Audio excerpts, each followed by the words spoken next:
City of Paris Planning Commission, February 7th, 2024. Hope you stay dry in the rain. It will be raining later.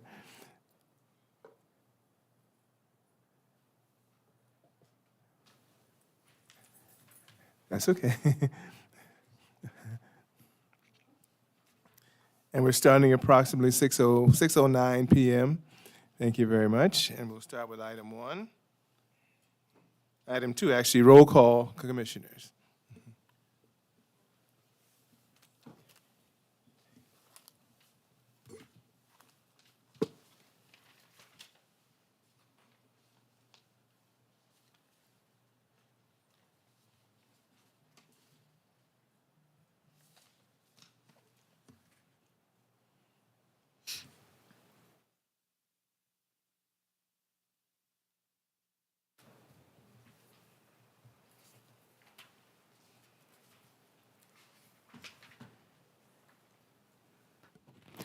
Commissioner Lopez, Here? Commissioner Jimenez, Here. Commissioner Gomez, Here. Vice Chair Shively, Yes. Chair Hammond. We're here. We see you, we see you. Good. Here. Good vibe. And we move to the Pledge of Allegiance to be led by Commissioner Lopez. Please stand for the pledge.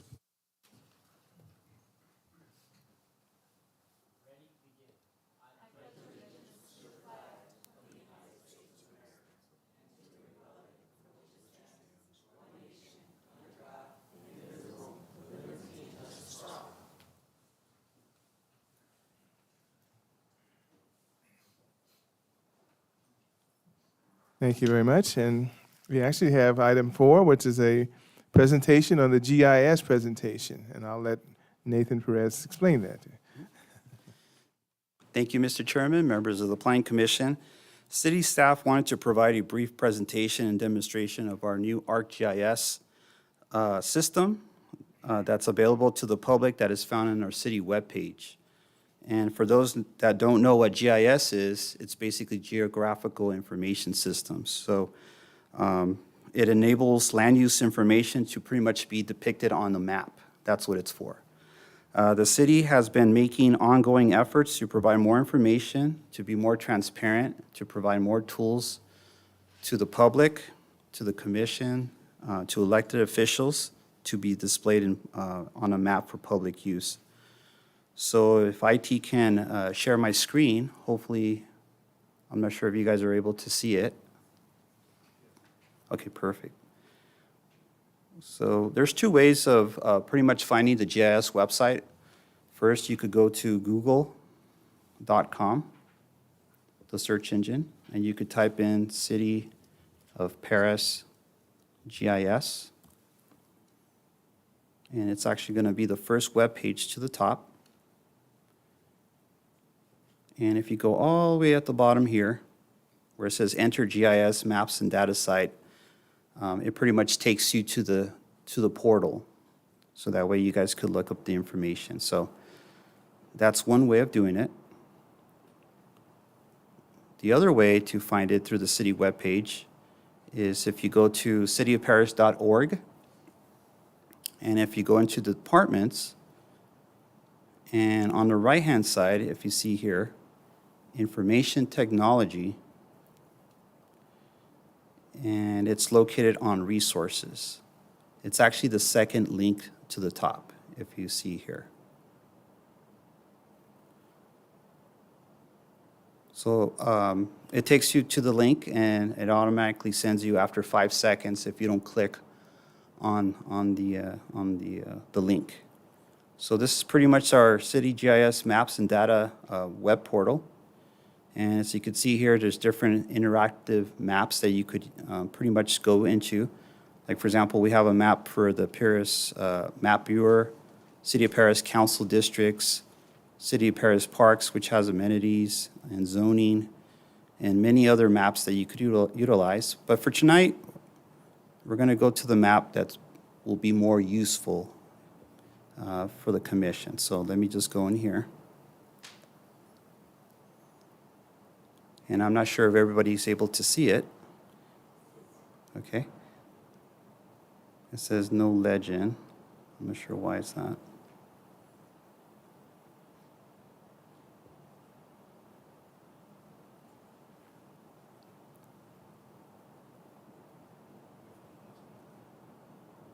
Let me see if I could activate one of the other layers here. Okay. Maybe what I'll do is I'll go backwards. Let's find a property.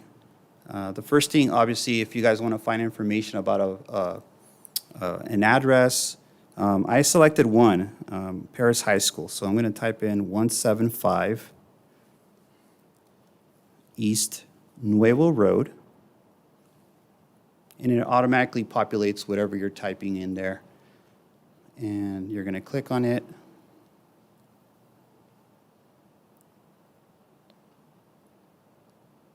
Okay.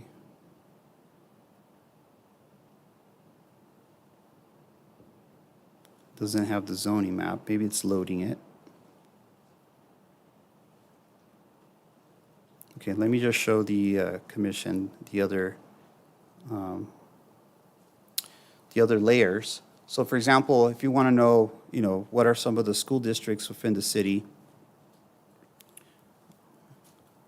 you'll be able to see if your property is within the Valverde Unified School District or Paris Union High School District or even Nuevo School District to the, actually Romoland School District to the south. We actually have a layer here. And let me just remove the zoning one. Fire severity zones, as you can see here. And I'm not twisting this on purpose, it's just doing that. So as you can see here, everything that's red is high fire. For example, there's a lot of brush there and it could easily, catch on fire. So I'll show you a couple more layers. There's a flood hazard area. And we all know that certain parts of Paris, floods and stuff. So, maybe, Commissioner Jimenez wants to go take a different route. Well, she could follow this map.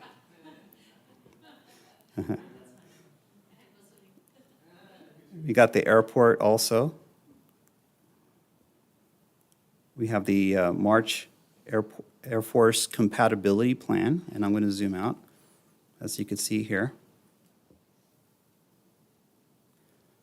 So say, for example, you pick a parcel, it's able to tell you the airport land use zone based on clicking the parcel. Or say, for example, you're to the south, you want to see, what zone am I in within the Paris Valley Airport specific plan area? So, it actually extends into Menifee, or it goes down to Monument Ranch. So, and then we have the Paris Commerce Center specific plan, which I'm going to go right now to the north. And as you can see there, it just shows the specific plan zoning, available to the public. And then let me see the other ones. Paris City Council districts, for example, it'll tell you if you live in a certain address, it'll tell you, which council person, is pretty much representing your area.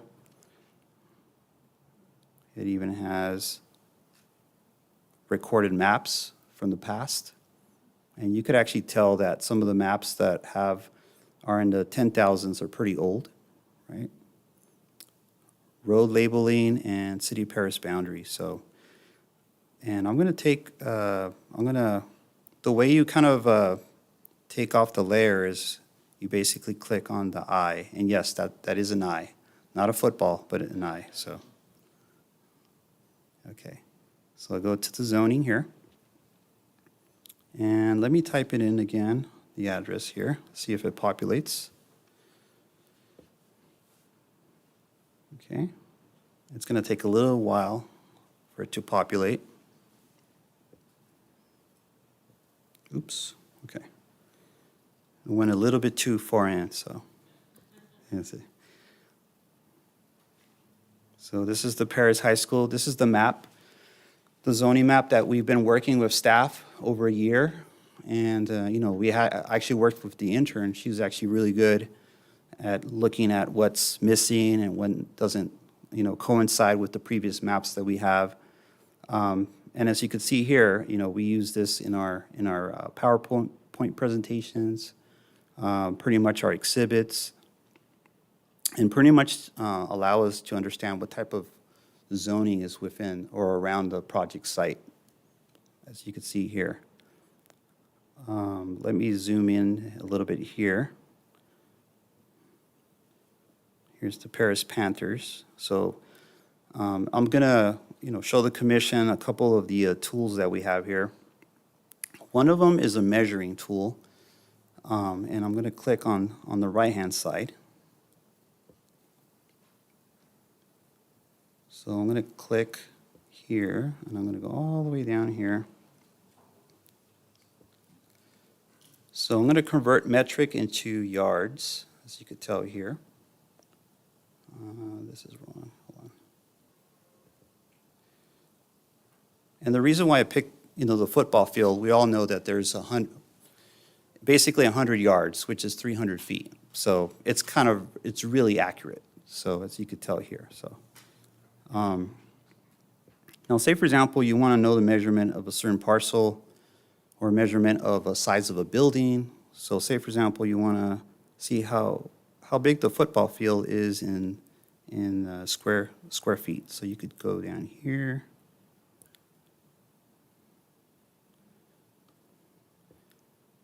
And then obviously I have to convert it back into square feet, right? So and it won't let me, so.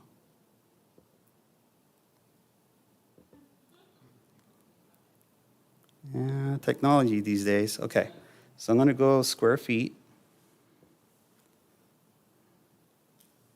And it pretty much provides you the square footage. So you could do that for parcels or existing buildings or anything that you want to see kind of like the size of it. For example, if you want to see how far a football field would be, from your home, for example. You put 100 yards and say, okay, if I throw a football, I'll probably throw 60 yards or something like that at the end of the street, So this is pretty accurate, and this is what's available, for the public to utilize, so that way they could, go in there and get some information. So it's available for the commission. So if you guys have any questions or you guys want to know how to use some of these,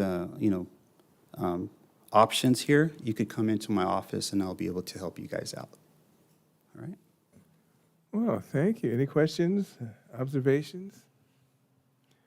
I think it could be really helpful too for us, even in terms of meetings, to go to this map and just show like, okay, we say this building's 700,000 square feet or something, and the total square, what it looks like if you put those dimensions on an actual, on a map. It's a visual or a housing track. This is the housing track's going to have 300 homes in that area. Then now you can actually see the square footage or something like that. So I think it could be useful. And we can go right on. It's really good work. I know it took a lot of work. LA has one, but they had few more dollars. But I appreciate it because it could be very useful even for the public just to see. When you start saying this is going to be this size of project, 600 homes or something, you can get a better view, of a whole area. So that's my view. Anything? I gotta say, it's I'm happy that the city has put funds towards this type of maps. I think that it's very good use of city funds, especially for the Planning Commission, for other developers who want to, something that's more tangible and find out what's going on. I'm a really big fan of GIS. I actually have my own analyst at home, so I'm gonna have him check it out and take a look at it, and I'm sure he's gonna enjoy doing that as well. But I worked with the project with the county a few years back, and it's just really interesting how you get to learn to use the layers. And I think it's gonna take some getting used to as well. It sounds like you've been playing with it a little bit, so you're a little more familiar with it, but I'm definitely gonna take the time to do so. And I'm just really interested in finding out how it works and what more we can get out of it. Because I know this is an investment to do more than just a pretty map. So that's going to be interesting. So thank you for sharing. Thank you so much. In my professional field, I use these for, out of multiple cities and stuff like that. So it looks very comparable to many other jurisdictions. Hopefully it exceeds my expectations. And it looks like it could potentially do that. Ease of use is the main factor that I always look for in trying to get the information out of it. As we click on a specific site, what is the zone, what's the, what school district, all that information hopefully is present when we click on a specific site. How often will the maps update? Like with developments, is that a very tedious assignment to? Yeah, a lot of times it's triggered by, zone changes or specific plan amendments. It could be triggered by, a subdivision. We get our information from the County of Riverside GIS. So they have the tax assessor, parcels that they could give to us, and then we'll be able to update it. So it's basically dependent on how fast the county gives us the information. And then if it's a specific plan, general plan, we could do it, pretty much the next day if we wanted to. So like with the new houses that are being developed, it won't be updated pretty quickly. It'll take a while before we see like updated maps. We could see the overlay, but we won't see the actual. Exactly. Yeah. And land that is rezoned, can we go to the history? Because you said we could say like past maps. So land that has been rezoned, are we able to kind of see the overlay of what it was to what it turned to? Actually, we don't have the capability. Right now, it's pretty much limited. The only thing we Okay. have in the past is basically parcel maps or track maps that have been recorded. Okay. So say, for example, you want to see if there was a track map in your neighborhood, there might have been maybe 2 of them. You're able to get that information to see what the track map number is and maybe go to the county and get that information. Oh, okay. So, Well, I love that this is here. Thank you.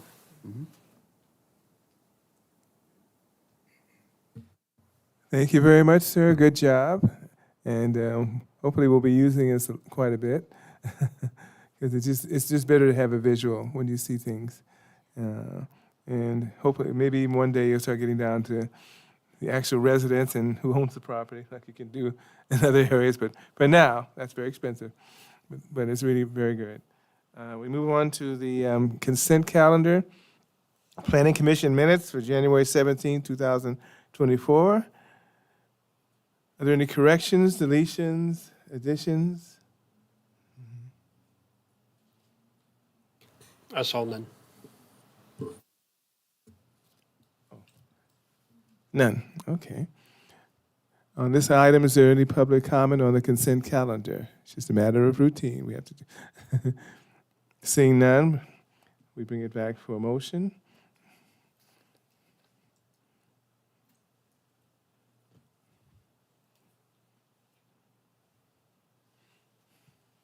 Oh, it's been moved by Commissioner Lopez and seconded by Commissioner Gomez. Okay.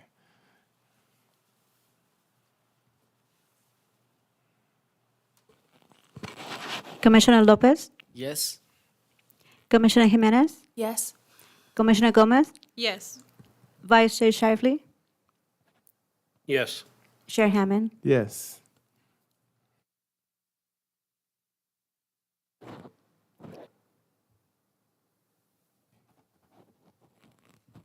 With a vote of 5-0, this motion is approved. Thank you very much. Item 6, public hearing. There are no items to consider. So we move on to item 7, business items.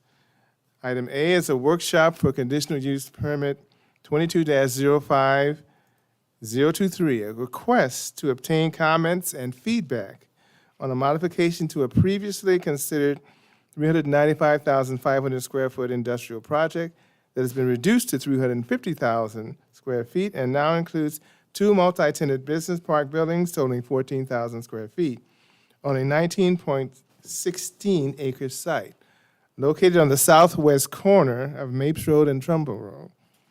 Within the business park zone, the applicant Russell Pierce of RPD Development, the requested action is to provide feedback on the modifications of the site plan and building elevations,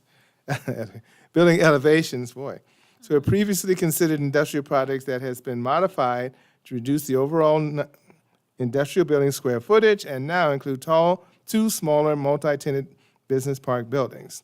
And once again, we emphasize we are not voting on this issue.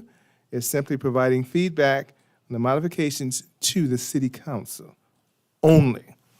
Okay? And at this point, we leave it to the city. Good to see you. You too. Thank you. Well, good evening, Commissioners.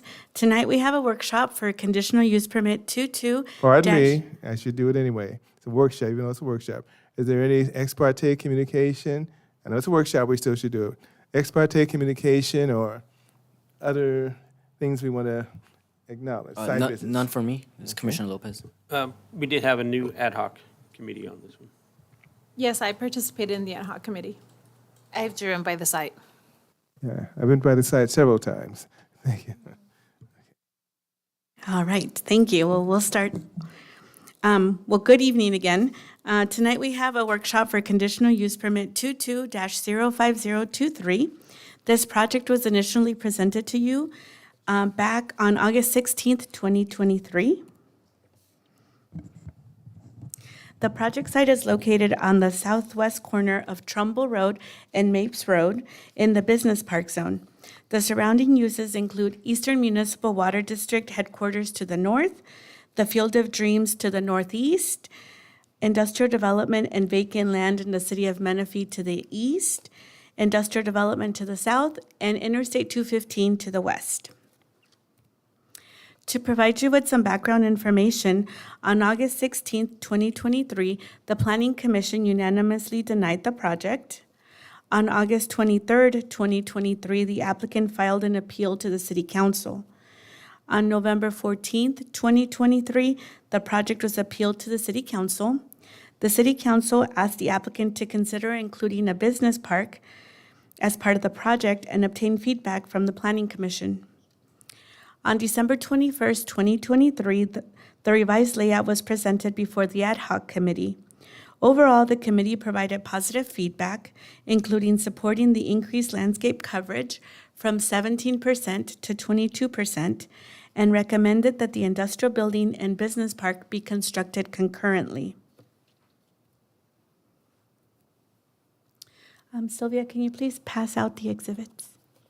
Thank you. This exhibit illustrates the original site design for the proposed modifications. As you can see, the industrial building has been reduced from 395,500 square feet to 350,000 square feet and includes two business park buildings totaling 14,000 square feet. The proposed industrial building consists of 6,000 square feet of ground floor office area, 6,000 square feet of mezzanine office area, and 338,000 square feet of warehouse area. 33 dock-high doors and 2 grade-level doors are located on the south side of the building in the truck loading area. Access to passenger vehicles is provided via Mapes Road to the north, Trumbull Road to the east, and Exceed Road to the south. Truck access is provided via a separate driveway from Exceed Road to the south. And trucks are anticipated to access the I-215 freeway by exiting this project site on Exceed Road to Trumbull Road to State Route 74, which is consistent with the city's truck route.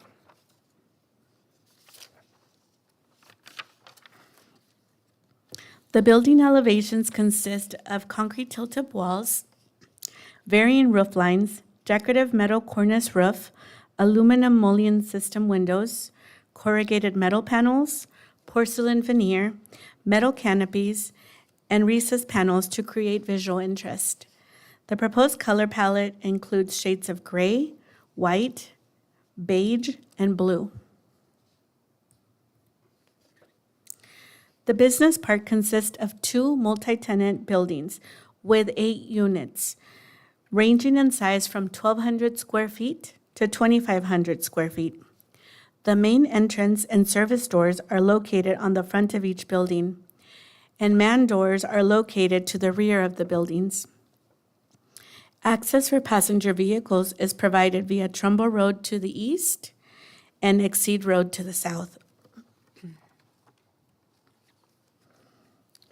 The business park complements the industrial building. The cladding on the main tower consists of decorative tile and gray variation.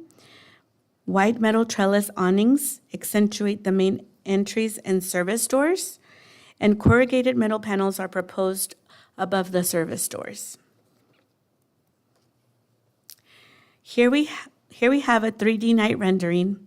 This view showcases the view of the business park and warehouse from the intersection of Mapes Road and Trumbull Road. As you can see, uplighting has been provided to enhance the project's landscaping and downlighting to enhance the project's architectural features. The project complies with the development standard of the Paris Municipal Code, including parking and landscaping. Additionally, as previously mentioned, the landscape coverage was increased from 17% to 22%, and the project is overparked by 27 parking spaces.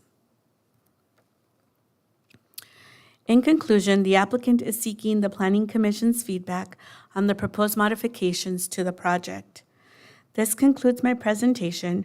I am available, and the applicant is also here tonight for any questions you may have. We appreciate your feedback. Thank you. Thank you, Lupita. I guess we'll follow the same process as the developer would like to come and make a presentation or make editing to this. You're welcome to come now. And as always, just state your full name and spell your last name for us. Good evening, Commissioner Hammond, Planning Commissioners. My name is Russell Pierce with RDP Development, the applicant for the subject project. And we thank you and especially staff for working long and hard on this. I think this is the most ad hoc meetings I've ever had to get a project approved. We had two for the original project, I believe with Commissioners Jimenez and Shively. And now we, then the last one that we had was with Commissioner Gomez and Commissioner Shively. And so we're kind of back. You all are probably getting tired of seeing me here, but we're hopeful that we've now made all the revisions necessary for approval.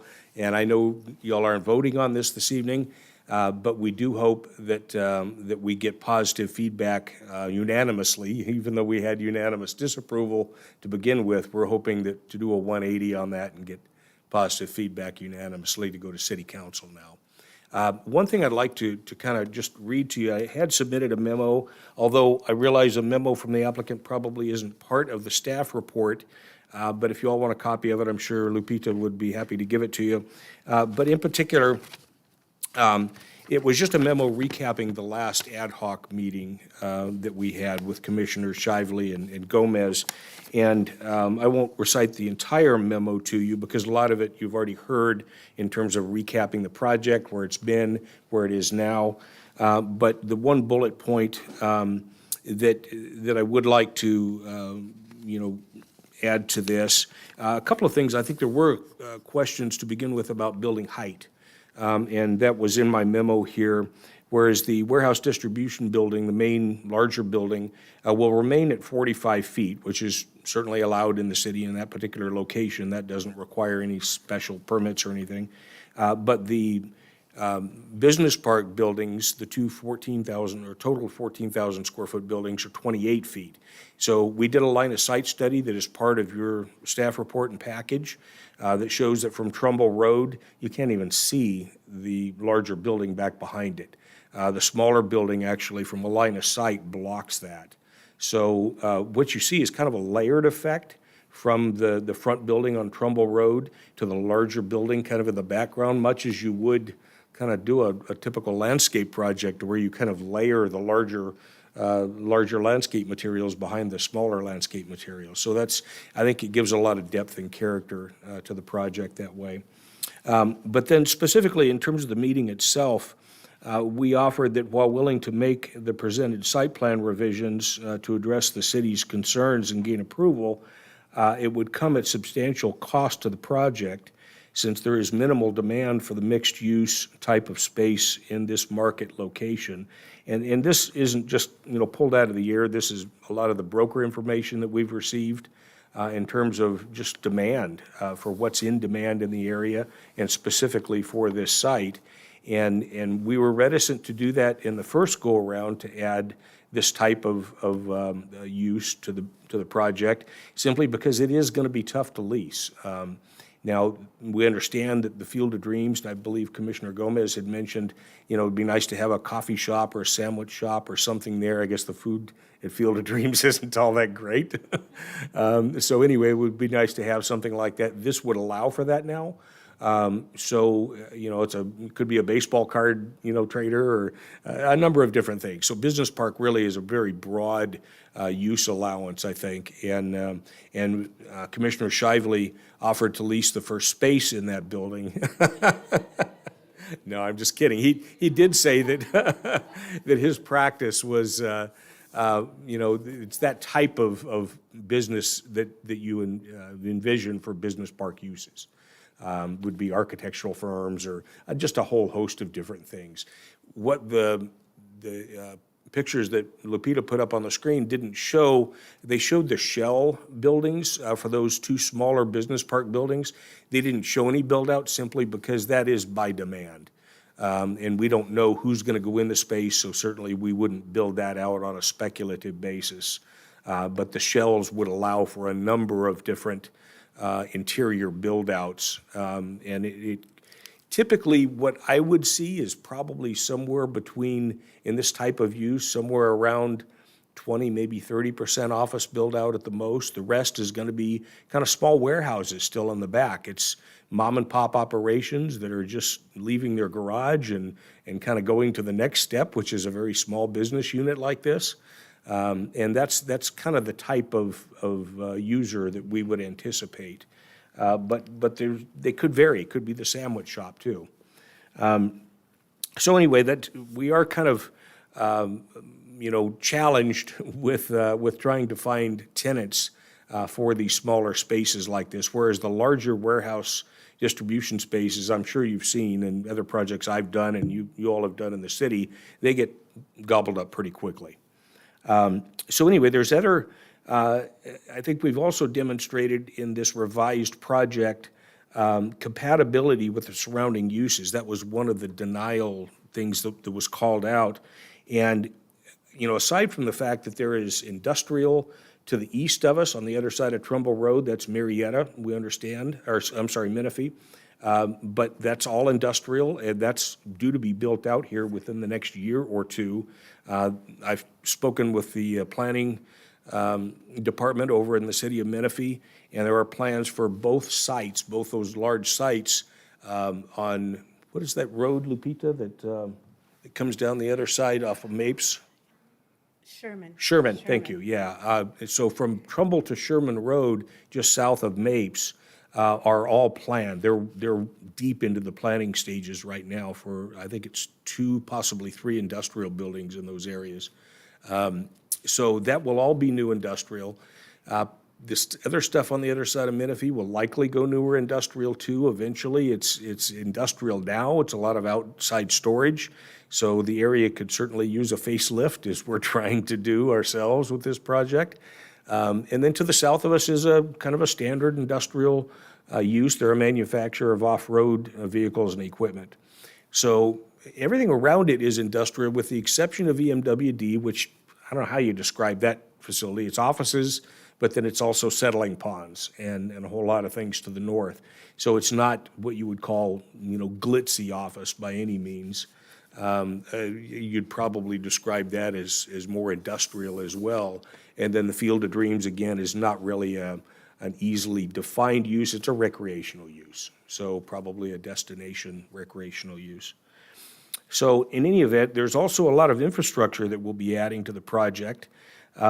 Road improvements, very much needed road improvements. In fact, I drove by this evening just to see the ponding. There was definitely ponding near Mapes and Trumbull. We had a comment letter, as you may recall, submitted by EMWD that wanted us to address the ponding at Mapes and Trumbull. We have done that with our engineering and basically cleared up the ponding, is what's demonstrated with our engineering plans that have been submitted. And so we should not have any more ponding at the intersection of Mapes and Trumbull once our project is completed. There's also traffic signals that we'll be installing both at the intersection of Mapes and Trumbull, and also traffic signal improvements and some radius improvements, turn lane improvements, that sort of thing, that we'll be working with the city of Menifee on, which is at Highway 74 and Trumbull Road. So they had submitted a letter as well, wanting us to engage with them, which we are willing to do. We've already spoken with them. We know pretty much what they want in the way of improvements, and we're willing to provide those improvements. So the other thing that I know has been very important to the Planning Commission, and I think it's wise of you to impose this on projects, is separation between trucks and automobiles. And we did that with the first project, that is maintained with the second project. Even though we're adding things that could have more pedestrian traffic with the business park uses, I think we still have done a good job, I should say our architects have done a good job of maintaining separation between truck traffic and automobile traffic and pedestrian traffic. So, so we would respectfully argue that we are now in substantial conformance with the surrounding uses. That I think it's a very much needed improvement, rather than vacant land, certainly, to the surrounding uses. And we are not only just hoping for positive feedback, but again, unanimous positive feedback to go to the city council. We know you're not voting tonight, but we're hoping that, that what feedback you do give is 100% positive. And the owner is here as well. If he would like to add anything, or if you all have any questions for he or I, we're here to hear y'all out. Thank you. Thank you very much. And I guess we'll follow still a workshop, so we can be a little bit more informal. But I guess at this time, you want to go to public comment? You can do public comment, or you can ask some questions right now, whatever Okay, you so prefer. do this first. This workshop's a little different. Okay, so any questions? Because I know I have a few for staff and/or the developer. Because I have a few. Question for staff, question for the applicant real fast. Just, Might as well stay up in the. I'll just hang out. Okay. is there any potential use for a drive-through in one of these spaces? Perhaps let me get more interested, the northern building space? You're talking about the right on the hard corner, more or less? Yeah. The building on the hard? Yeah, I mean, we've added landscape or over landscaped, as mentioned, from 17 to 22%, so it might dig into some of that landscape area a little bit. But I would say that because of the circulation, as I look at it, I would imagine we could probably do that and accommodate some drive-through. Yeah, that's something, I think that might be something for, in the future, if it does come up where a tenant does decide to have a drive-through or Starbucks or something like that, it'd be beneficial. Yeah, I know there is a drive-through planned at the corner of Highway 74 and Trumbull Road. I've seen those plans as well for that corner. And there's a car wash, drive-through, fast food restaurant, as well as a mini market, I believe. And then this, in the front of those retail centers, you have storefront, aluminum storefront with, do you intend for the garage doors, roll-up shutter doors to be opaque or translucent? Or Translucent, more than likely, and I don't know if you all have seen that. I know where I live in North San Diego County, downtown San Diego has kind of done a redevelopment area, and they've done a lot of similar features like that, to where they've kind of restored some of the older buildings, and they've put roll-up doors in them to make kind of an indoor-outdoor feel out of it, and that's definitely a possibility here. No, obviously, if someone doesn't want to use it that way, they just leave them closed. And it's a lot easier to put more translucent glass in, and if they want to fog it or make it more opaque, they can certainly do that too. They can usually do that with kind of a paint material. So as a standard palette for you guys, can you, in your design guides or something like that for the spaces, can you actually choose or select a color that would match for the entire building, per se, instead of letting the tenant choose black? Well, the tenant wouldn't be able to choose any of the exterior colors. Are you talking about interior colors? Talking about the film on the windows themselves. That would probably be something that would be more in CC&R's kind of conditions that we would imply on that multi-tenant building. So, yeah, I mean, and that's something that the ownership would certainly be in favor of as well, as some consistency there so that you don't end up with a hodgepodge look to it from the street view, yeah.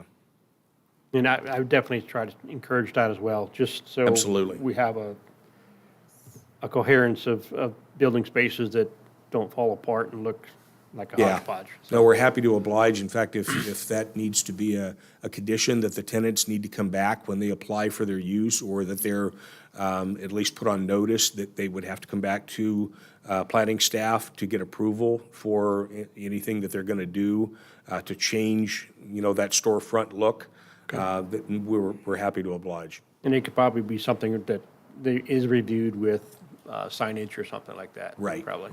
Right. Yeah, it's kind of probably along the lines of signage approvals. Thank you. I have a quick question for staff.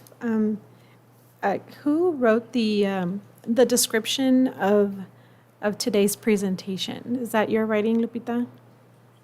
At the beginning of the PowerPoint, it Yes. describes exactly what we're here for today and the recommendations and basically the history of what the project went through and what the Planning Commission recommended and what City Council recommended. Was that your?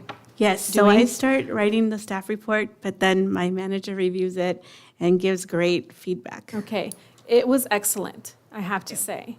Because I've read reviews that when we do presentations to city council, I noticed that sometimes there's a hint missing of the importance of something that the planning commission is trying, the point that the planning commission is trying to make and why. And sometimes you can lose that importance or urgency in the description. But I really wanted to point that out, that this description did a really great job of what really happened, what we were looking for, what we were striving for. And so I just wanted to highlight that. So keep up the great work on that. That was very, very nice. Thank you. Thank you.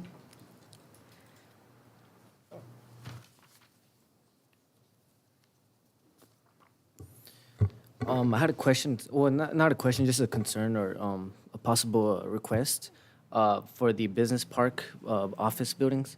In regards to the color, I know it's a lot of cool grays.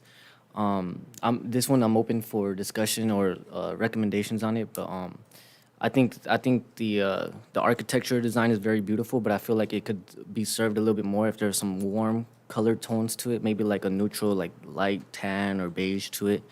I'm not too like stuck on one idea, but I definitely want to throw some warm colors into that. I don't know how you guys feel about that. You like the grays?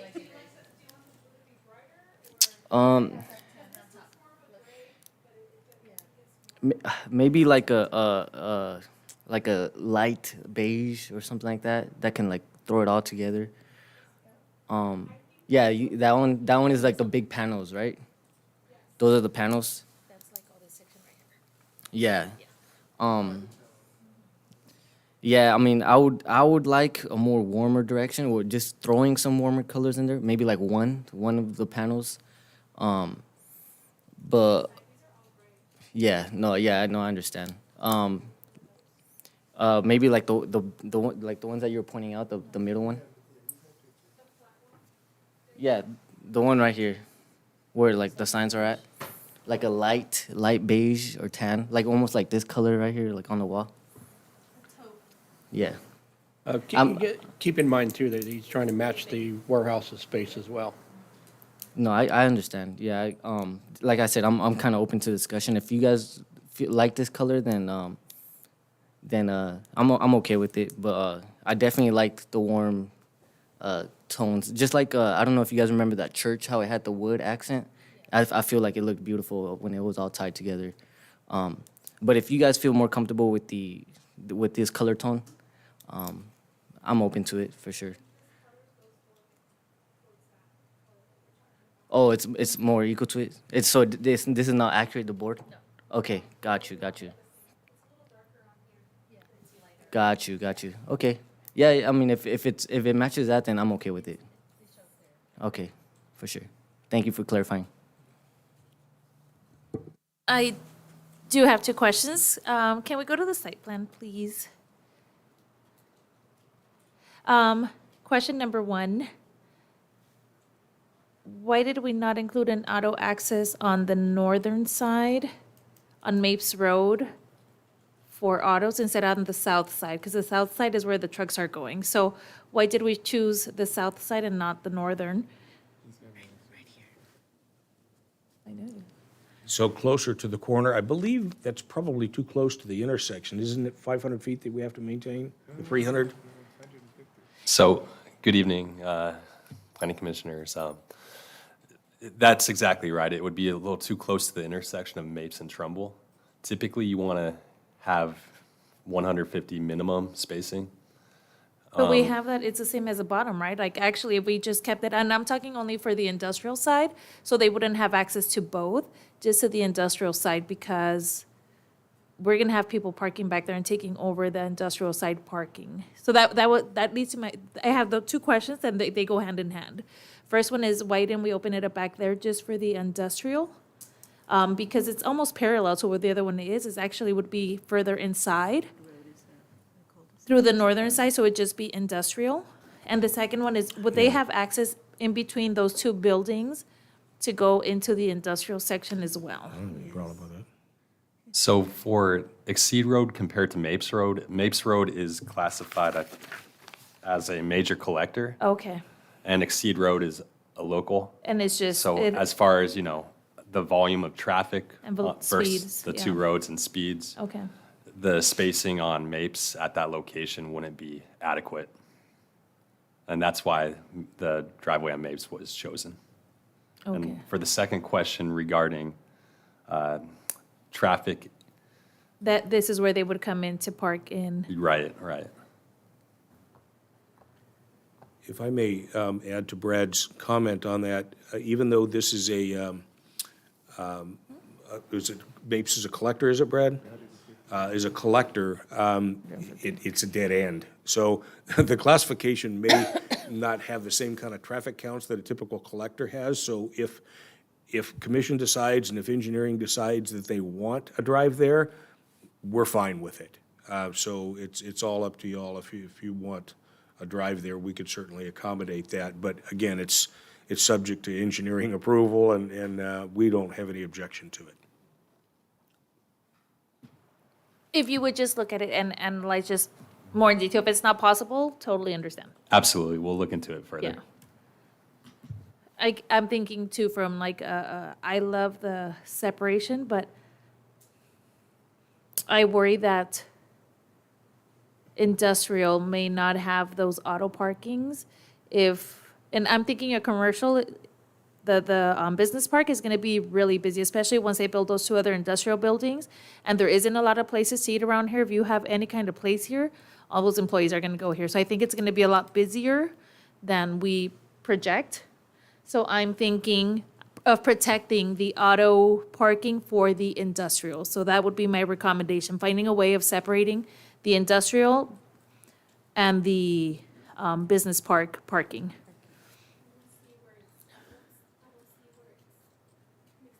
The bottom. I think No? You can go either way. she doesn't want it to be reciprocal. She wants it to be completely separated. No, it's auto, but if I'm driving my personal car and I don't work at the industrial building, I can still park back there and walk over to the restaurants.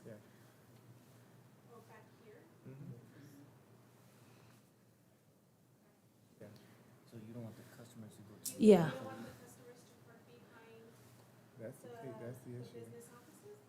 No, because that's employee parking for the industrial. That's only a few. That, those 20 or whatever that is? Yeah. South, the south and exceeds right at the bottom. Right here? Yeah, that's.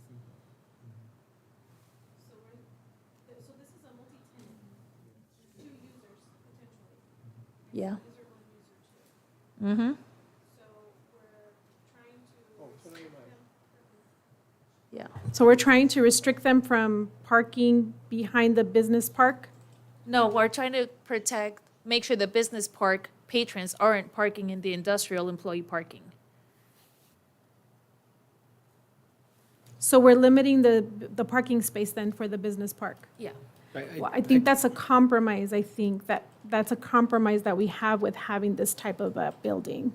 I think any patron of the retail center is going to first park in front of the spaces, and then any overflow will eventually flow into the employee parking. Not that they want them to park back there, because there's really no access there. All the doors are in the front. So most people's gonna be parking in front to the closest spot they can to the entrance to their store, for restaurant, or retail center that they're going to. I don't see it as an issue that's gonna be, that's gonna bar some approval or anything, but I just see it as a workaround for access. One, you still gotta work with fire truck access as well. So I think it's just a compromise between the two spaces. I know when I worked at Best Buy, we were told where to park, so employees couldn't park directly in front. So we, these business park might say park behind the building The for employees employees. park behind the Yeah. building. So I don't know if that's okay. I don't know what the parking is for the industrial if we're over in that area, because if we are, then it's not really a problem. But if we're right at, The parking was analyzed as shared parking. Currently, the project is overparked by 24 parking spaces. But it's shared, it was analyzed together. okay, so it was analyzed to be shared and together. Okay. All right. Yeah, that was it. Thank you. Yeah, that's a good question. Okay, you thought you had it easy until you got to me. Okay, I don't even know if we can comment on the goodness or badness of it in a workshop, or we can wait, I don't know, after the public. But anyway, some issues that I came about, and you might want to take this down. The first one was, because we think alike, was the entrance from the north. That's because we live in Paris. Okay, number two, without making comments about it, I would say that on the northeast corner, where you see those two trees there, little orange or red trees there, one of the problems I have is there's no pedestrian access. And I'm not just talking ADA, who could sue the crap out of you, but there's no pedestrian access to this. If you're walking to eat from EMWD, if you're walking from the big league, they would kill you guys in this one. You're not going to walk through a driveway. So you don't want to set yourself up the feds. And I used to deal with ADA, so I don't want to, worse than the IRS, trust me.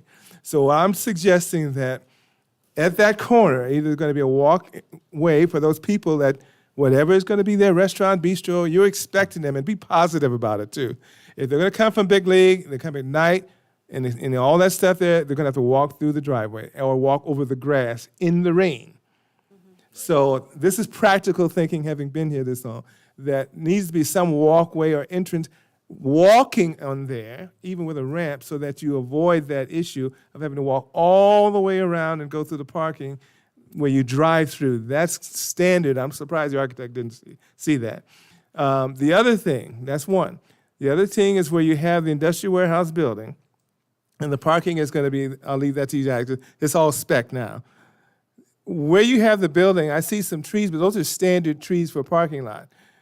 are there trees blocking that are kind of fronting the industrial warehouse building? In other words, you're going to see the building if you're parked in the back there. And let's face it, in Paris, we're very positive. So if something there, it's going to be a lot of people. Okay, so they're going to park in the back. You're going to park a lot of different places if you have special events or things like that. You're going to park there, and you're going to see industrial warehouse building. Now, I'm assuming what you were expecting, that those people in the warehouse building would also come if there's an eatery there, would able to walk through there and go over that area as well. But there's really not much separation. I don't even know if there's a 14-foot wall, 6-foot wall, 8-foot wall, or it's just the building is right there. That's a little concerning. So landscaping tends to solve a lot of issues. Trees tend to solve, not to completely block it, but at least that gives that buffer between that parking, that secondary parking lot, and the front. We went to the Dos Lagos, the area, and those places were packed. You couldn't find parking, okay? And those are two types of restaurants that will make money. But the idea is that those things never underestimate what people were willing to eat. At special occasions, dinners, birthdays, planning commissioner dinners. So things like that come up. So that overflow, if you have a 24/7 facility there, we don't even know, user 2, they're going to be parking there. And assuming those little pockets in the south and east, we don't know how many people.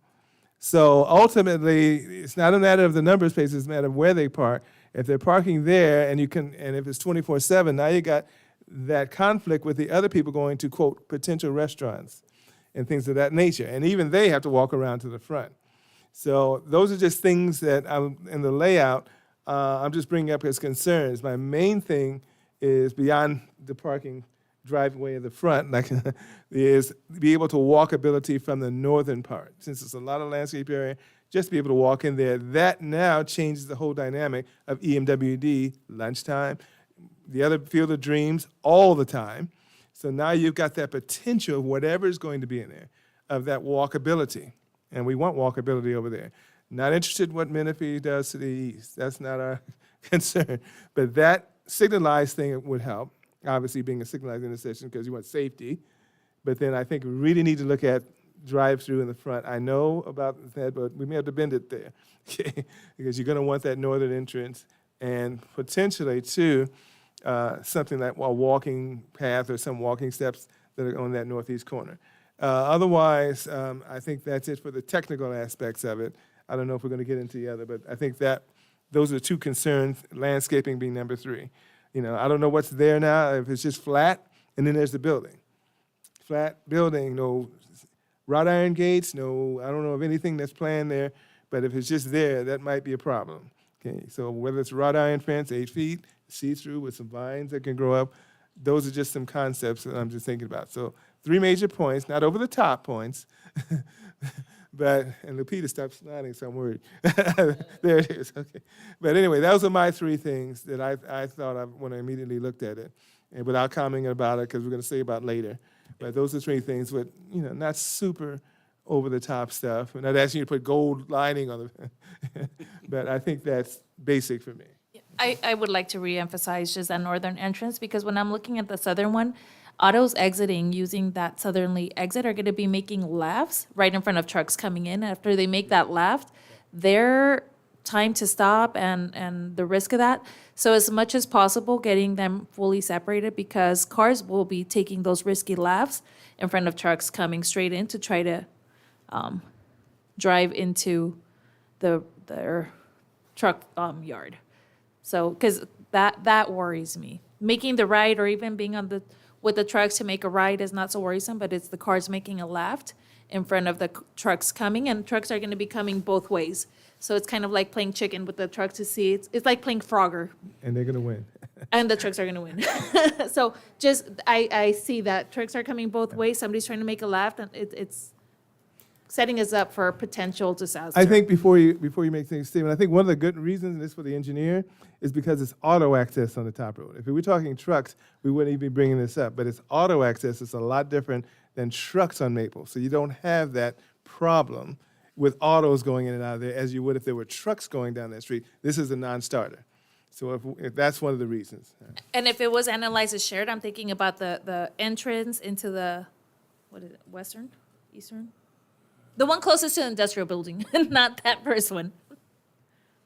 Yeah, we'll look into it. One issue that I could potentially see off of Mapes, you'll have the left turn pocket going into the signal, and that spacing for that left turn pocket may affect the left turn into that proposed driveway, but that's something we could look at, and I just want to bring that Oh, up. yeah. But these are all valid Yeah. points. Yeah. And the good thing is trucks aren't designed for that road. That's the big difference. And that's a roundabout too, right? It's not like it's through Yeah. traffic all the Yeah, way it's a through. cul-de-sac, yeah. It's a cul-de-sac, Which are going to so open up for other things on the northern automobile, side. automobiles. Yeah. Well, just to be clear, both Exceed Road and Mapes, eastbound towards Trumbull Road, the Exceed Road the trucks cannot turn left on Trumbull Road, and we'd be glad to have signage to that effect.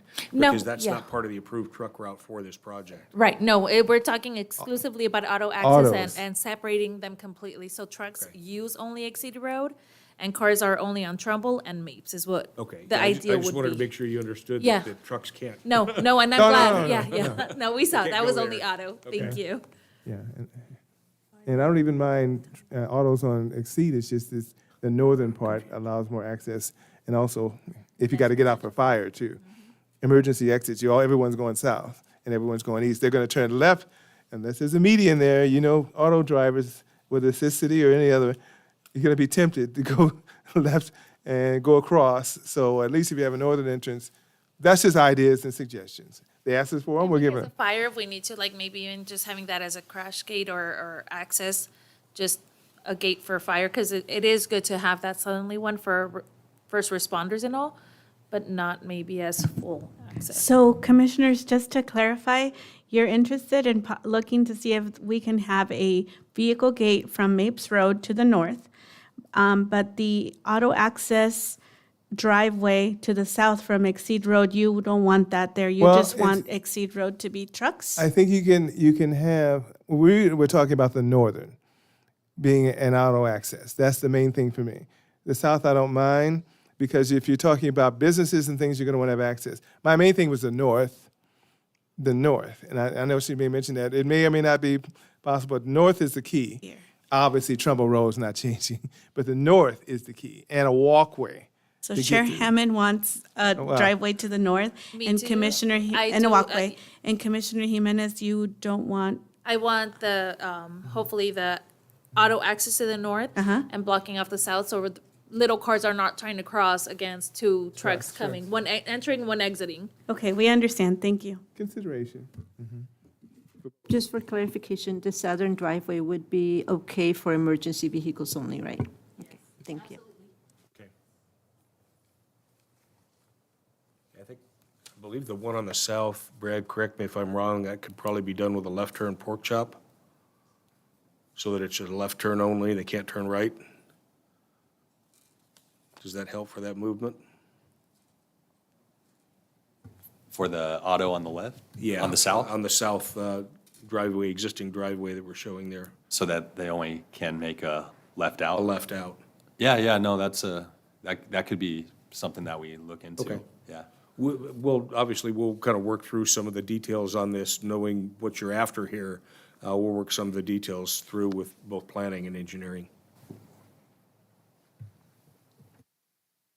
Yeah, I just wanted to make a comment. I don't have any more questions, but I just wanted to comment that this is probably one of the most cooperative developers that we've had come to us, to the city. And it's, when we have them, we like to use them as an example of, what we expect to work with when you come and present your development to the city. I know that you come in thinking with a mindset of a business that's going to thrive, whether it's a block business or whatnot. However, when the city comes and brings their concerns and they really want to make sure that when you're changing a zone, that it has some kind of benefit for the community, that the developer work with the planning commission along with the recommendations that are given to the city council. So I want to thank you for that. I really want to thank you, and I think we can all agree that this is exactly what we're looking for. This is a good example of what it should look like. So we really appreciate your work with us. Thank you. Okay, thank you very much, and we're going to move on to the public comment, then we'll come back to the commission for discussion. Thank you for your comment, Commissioner Gomez. Sometimes desperation creates cooperation. You just got tired of seeing them after this.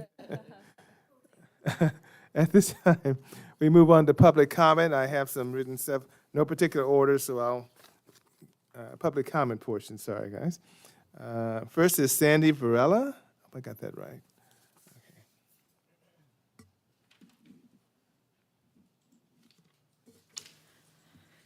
Good evening. So my name is Sandy Varela Pacheco. I've been a resident of Paris since 1993. I grew up here. When I was in Paris High School, I volunteered at my school for the city. I went to college at Cal State San Bernardino, so I left once I graduated. But I did do my internships here at Paris Elementary to be a school teacher. While I was in college, I was working at Stater Brothers here in Paris. And I also, when I came back and graduated college, I started working with special needs kids at Valverde. And then I started subbing at Paris High School because I knew our youth needed mentors, positive mentors. So I built a lot of interpersonal relationships with this community. I'm a stay-at-home mom now to 3 children, and I volunteer at the preschool. So today, the reason I'm here today is to address the 3 million square foot warehouses next to Rob Reiner. I've talked to multiple parents and citizens of the South Side, and they had no idea that this was gonna be planned. So I just wanted to address why this, I know this was done in 2010, but was there any letters sent to the residents about the construction? Was it in 2010? Chair Hammond? Are you sure Can you this is clarify the- with the, if this is a different, Is the this a correct? different project? 'Cause I'm Yeah, not- this is a different project because I saw on the website that this wasn't addressing this project specifically. If I had public comment on other projects, it was about, On this one? You have public comment on this project? no, I don't. Yeah. It's on a different one. So you, Okay. We'll have time during the public comment portion.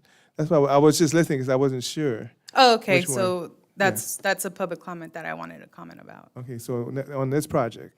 Not on this project, no. Okay, okay. Yeah, so we're looking at this project at this time. Oh, at this time? Yeah, uh-huh. Okay. We'll have another opportunity for regular public comment. Okay. I had to listen, I wasn't. Yeah, Jillian Menez. Yes, public comments. Also commenting on the ones by Rob Reiner, not on this project. Oh, okay. Oh, okay. Okay. So all these, Commenting on this one? Yeah, I think they're all commenting just in general. Yeah. Can we comment on this project? Yeah. And make a public comment? yeah, Later? okay, I don't know, Carla? Carla? Carla, Sorry, I know okay, it's not written nice. okay, sorry, on this project, On this project. yeah, okay. Hi, my name is Carla Cervantes. I'm a resident here. So I see that this project is different than the other one. But I do see that it is going to be just the same kind of structure that a lot of these other business parks are, very, warehouse-ish. I wanted to know if there's going to be any sort of like trees that are going to be planted that are native trees, landscaping trees, or trees that are specific for carbon emission, kind of to neutralize all the carbon emission that's going to be happening in the area. And I also wanted to know that if there's a possible way that we can get more community input on the type of small businesses that are going to be allowed there, just because we do have a slur of fast food options.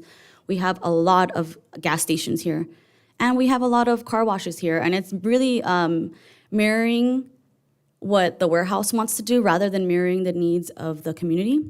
We can do something that's gonna help the community, maybe like an area where people can go to sip and paint. There's a lot of cool things that are happening in other cities that people from here have to travel to because they're tired of seeing the same things here. So if there's a way that we can have community input into this project, I think that this could be a really good project despite all of the other concerns.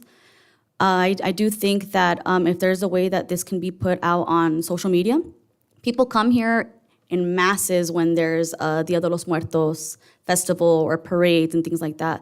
So if we can actually make this a way for that we can get community output, like in the front screen there, the digital screen, that's very, very nice. I used to work at the Paris Library, so I know that oftentimes the community just doesn't really know what's going on until it's already happened.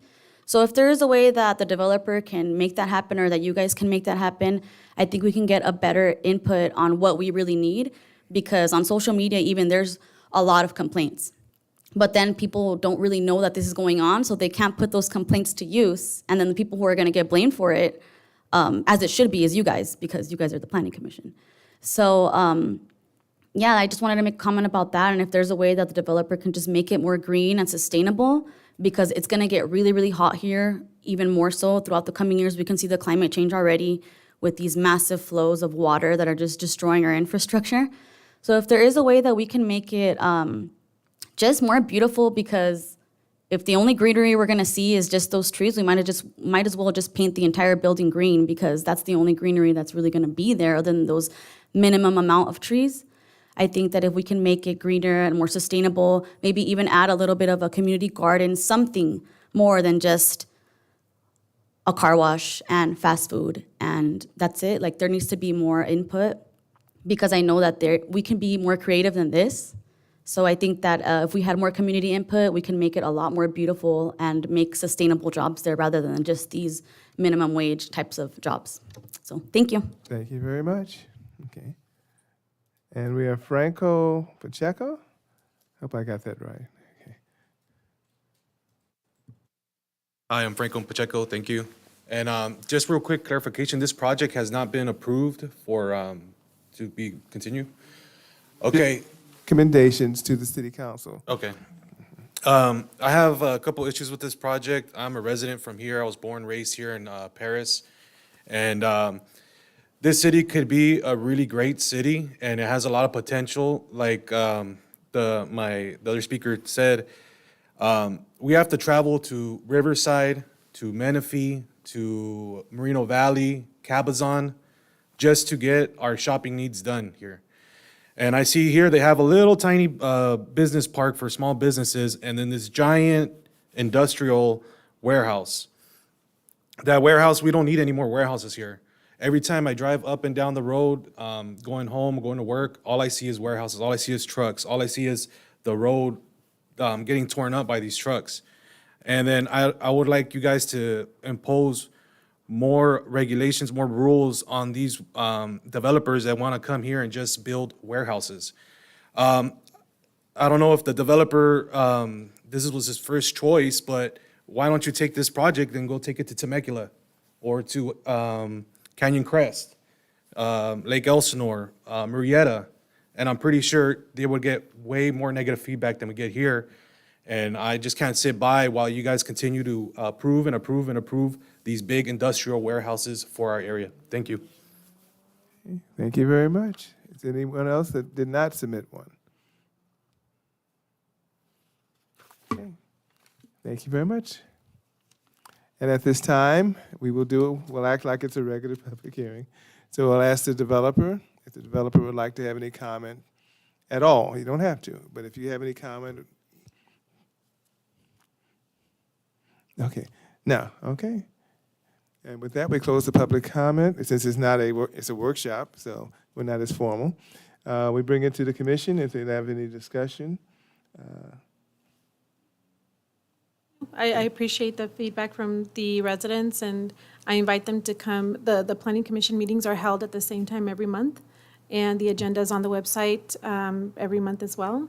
You are more than welcome to attend and see how we grow and vet these developers. You guys would actually be impressed about what we do up here, so we really appreciate your feedback. Yeah, I agree. It is nice to hear the feedback, because those are the things we always say during our meetings. So we invite you to come back, because those are things that we bring up. We request those trees that are local. That's one of the mitigating things that we request, certain trees to for the oxygen.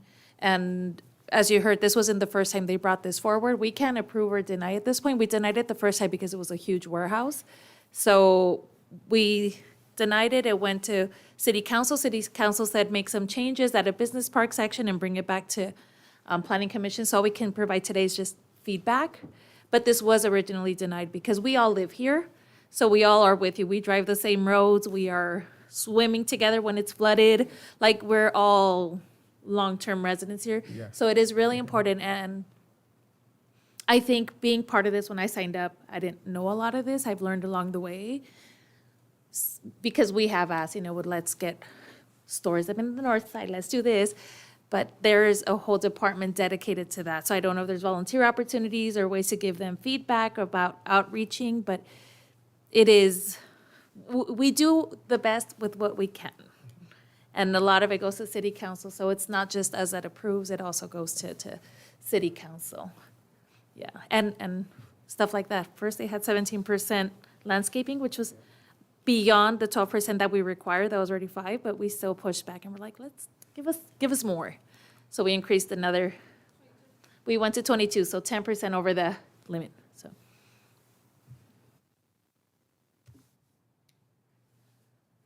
Yeah, well, it's a workshop, so yeah, if you'd like to. Speak now or forever hold your peace, 'cause Thank you. I appreciate your flexibility, and I appreciate the comments that were made as well. And one thing I might advise, and you all know this, but for the commenter that addressed these, first of all, with regard to the trees that are planted, there are specific things. This building is way beyond what's called CalGreen. And CalGreen is a point system, basically, whereby you have low E gas, you have all kinds of environmentally sensitive things, sustainable items built into the project already. That's a requirement, and we exceed that substantially. The street trees, for example, and the trees that are in the parking lot prevent off-gassing of the vehicles. And off-gassing is when things get really hot in a parking lot. Then gasoline tends to kind of boil out of those, if you will, and create an environmental problem. So these street trees do help in that, and so that's one of the things that's built into the project.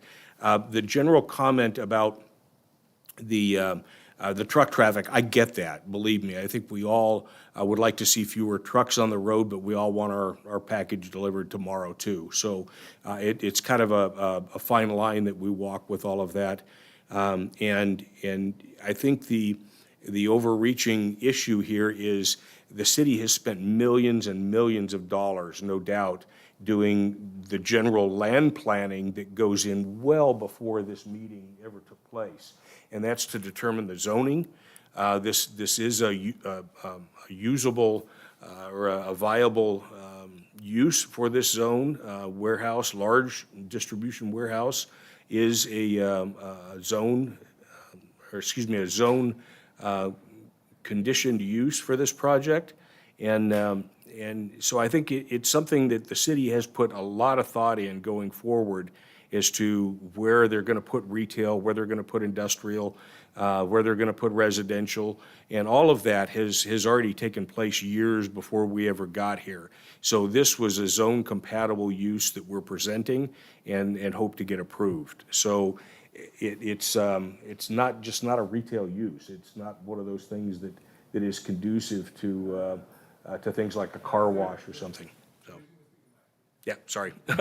I'm sorry. I was trying to address them and you at the same time because I wanted to address the comments. But it's just not if you look at the surrounding uses, I would never be able to fill this with retail tenants. It just wouldn't happen. So we do the best we can to create kind of a hybrid set of uses, which is what the Planning Commission asked for, and also which the City Council recognized is why we're back here. So I think we've done that. Thank you. okay, thank you very much. And lastly, I won't prolong it too long. I think I appreciate the comments, and I appreciate that we will also have a public comment session. But I will say this on behalf of the Planning Commission, and it's hopefully it will go over well. This is probably the most assertive, aggressive you'll ever see in the nation. You're not going to go on TV, you're not going to see a planning commission like that. We will ask questions, we will deny, and we are independent.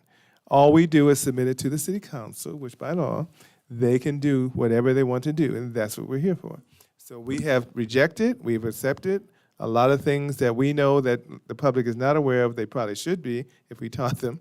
In terms of airport compatibility, there are a lot of issues. There's economic issues.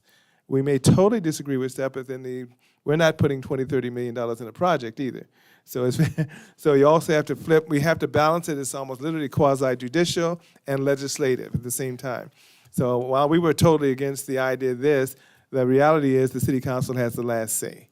So we are heavily now dependent upon, and thankfully they respect us a great deal, the city council in our opinion, but we're going to give it based upon the dimensions, our purview, and what we can do as a planning commission. And sometimes we're pretty rough. I've had developers come to me and say, man, you guys are setting the standard for the whole area. Forget Murrieta, forget Menifee. You're setting the area, you're pretty high. Yeah, and we're going to continue to be difficult, but not to be difficult, because we have an A-level expectation to some of them coming in with D-level projects, okay? So I'm being very nice in what I'm saying. I'm very politically astute. But we have a great staff. We have great people. We have a city council that is very active and proactive about the city, and we have a lot of great things going on. So yeah, we expect comments, and not everyone's going to agree. But one of these projects like this, I agree with the architectural design. Remember, there was nothing but total warehouse to begin with, and now they've come back and they at least have a building design. I don't think there's anything like this where you have businesses that might be architecture, might be law firms, things like that. We need more of that in the city of the suit and tie. I've been begging for that for 20 years. I've been on this thing, okay? And I've been in the city 34 years, okay? 34 years. And there was nothing, zip. And I was on the general plan, okay? So it cost several $1 million to do a general plan. But at that time, you know, a lot of things were different. You didn't have industrial warehouses. You didn't have none of this stuff. In fact, virtually nothing, okay? And now we see this coming in. So the hard thing is we want community input. And I think two things that I'll suggest, and I'll be quiet. The developer is sitting right there. So it might behoove you to want to get with the developer and discuss the things that you mentioned, because we can't do it. But you can mention things like that, and maybe that's something they were willing to incorporate into their design. That's all I can suggest. The second thing is go to the council meeting, because that's where the rubber meets the road. I'm just being honest. You know, we're keeping it real, like we used to say years ago, right? So I'm gonna keep it real. I'm from South LA. Okay, I believe in keeping it real. Okay, so all I'm saying is those are some things that can be done. If you need information, the staff has information in terms of engineering, public records. There's nothing that they're gonna hide. If you need information about the trees, the landscaping part of this project, I'm pretty sure they can give you a site, the EIR. They can send you to you. So our staff is very good. So those things we can't do because we don't have it. But right there, you can give them the information, and they can give it to you or send it to you, come in the office, right? So we have an engineer here, right? So I can't answer a lot of these questions about engineering, but that's my best thing on this, and I appreciate the audience. I appreciate the staff. I appreciate you guys coming back and being patient, and I don't have any real issues, you know, other than, you know, our original issue, but this is something the council brought to us, and we're just doing the best we can to make recommendations. And I think everything's there, with a few things that we did add. So hopefully got those 3 or 4 things that we did add. And hopefully that'll be worked out between staff and the developer. So with that, I'm finished. There's no voting. So thank you very much, and we will close out this portion. Thank you. So if there's nothing else from the commissioners, I just want to make a small correction that needs to be done on the description. We have a comma instead of corner in the description, the subject line, and also in the background. So instead of a corner. You can note it. You'll see it in the subject, third line from the bottom. And then in the background as well. It's a hard one because it's, you know, looks like an R and an N.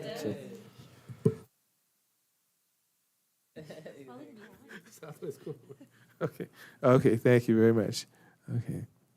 At this time, if I can get this thing.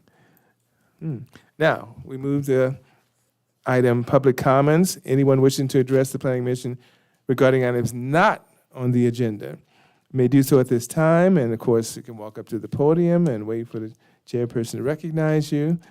And the rest of it, yeah, now we have the list. So if you want me to go back, I'll go back to the list.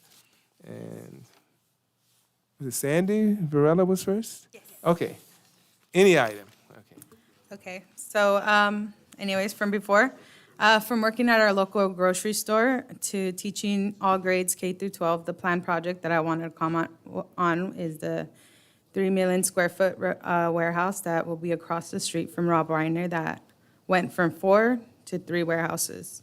The developer shared on January 30th that there was a letter that was sent to the residents around about the construction. Was this sent in 2010 when it was approved? What year was this letter sent? Because I clearly remember in 2008. There was much stress in our working class community where there was larger struggles and focus to maintain their homes and food on the table. A letter could have easily been missed. Was this letter in Spanish? I know most of our community members on the south side are mainly Spanish speakers. Was there outreach in the community when their part to visit with each household in the vicinity is to be aware about the construction? I don't think so. So the preschool has been there since the 1999-2000. Obviously, the consideration of Paris children was not taken into consideration when the committee approved this because it's also by Railway Elementary, Pinacate Middle School, and Paris Elementary. The city of Paris already has too many warehouses. I second what Council Member Nava shared, that the bar has been set so low that the community doesn't expect to have nice things in the city. And in my opinion, this is due to the city becoming a dump site for warehouses. Our community deserves better than this. At the meeting, the developers couldn't update their calculations to share what the actual estimate of emissions would be based on the updated square mileage of the facilities. And this may be because they don't want us to know that removing one facility will still load emissions into the air. Paris was and could still be a unique position to support conservative projects of non-industrial lands that are still available in Paris to promote carbon sequestration, create access to natural land sites in Paris for hiking and promoting a healthy life and protecting the quality of air. Cancer risk due to pollution is an important concern for our community in Paris. The community benefits that the developer shared did not sound like benefits at all. The question that the council member Corona asked the developers, what do the preschoolers at Rob Reiner get from this project, was poorly answered with landscaping at the school so they don't see the warehouse. Blocking off warehouses with landscaping is a simple Band-Aid on the problem. This Band-Aid can be easily pulled off, and the problem will still be there. The preschoolers will still be exposed to high rates of emissions from the semi-trucks and workers' cars that will be passing by their school every day on Mapes Road, which, by the way, Rob Reiner's set up to go in through A Street and out Mapes Road. That's their parking lot. That's the law that they have in that parking. Also, I talked to Francine Story, the chief business official of Paris Elementary School District. Okay, we need to wind it down. We're 3 minutes. Oh, sorry. Okay, thank you. Jillian Menez. Good evening. I'm also speaking on the same development, the one by the Rob Reiner preschool. I was also born and raised here in Paris. As a child, I attended Rob Reiner, I attended Railway, and I attended Pinacate. And all 3 of those schools are within 1 mile of the project, of the project, of the warehouse. I also am a recent graduate of UC San Diego. I just got my bachelor's degree in ecology. And during that time, ironically, I took a very special interest in topics of conservation and environmental racism. And I've taken courses that have showed case studies that mirror exactly what's going on here. I know that you and City Council are all aware of the ecological and the health impacts of the project, and I know that there's a high level of willful ignorance regarding it. regarding those health impacts and what those impacts will have on our communities and the children in our communities. Huge example, diesel exhaust that will be emitted from the hundreds of semi-trucks that are projected to populate the very narrow, unkempt streets contains carbon monoxide, carbon dioxide, nitrogen oxides, and a whole host of other known and unknown carcinogens. You know that if you go through with this project, you will be directly jeopardizing the lives and the health of our community's children. Children and families that you feel justified in jeopardizing simply because we're disproportionately low income and people of color. And obviously the room isn't packed, but that doesn't mean that people don't care. It is imperative that I remind you that the repercussions of this project will be felt deeply by those who call Paris a home. Members of the council and city council who may not even reside in Paris need to understand the challenges and environmental racism that you are subjecting us to. This is not about profit. This is about fundamental rights that we have to upkeep and the rights for a safe and healthy environment for all of us. On behalf of the community of Paris, I implore you to please take accountability for the harm that this warehouse will inflict on our most vulnerable children and families. You do have the power to deny this project from occurring. It has laid dormant for 10 years now, and you have the power to kill it still. I urge you to please halt this development and reverse the damage that you are already so ready to inflict. Our community deserves much better than what we have received, and it is within your hands to put a stop to this and just do the right thing. Let us work together to build a future that prioritizes the health and safety of our communities, children, and families over the profit of over-bloated mega corporations. That's it, thank you. Thank you very much. I get it right, Carla Cervantes. I got it right this time. Okay. Hi again. So this is more so for the city council, but you guys are here now, so. Okay, so the city council, when we did speak to them about these things, they did say that it was you guys who love to present these projects and not them, which I was kind of confused about that, which is why we came. So these giant multi-million square foot warehouses in my area right now, I think we're all aware that these big trucks are causing lots and lots of damage to our crumbling infrastructure. I think that we need to be more creative as to ways to create sustainable jobs, which warehouses are just not. We already know that they're bad for the environment, they're bringing down property value, and they're making it really difficult to create a good quality of life here. There are people who are growing more and more frustrated with the way the city's lands are being put to use.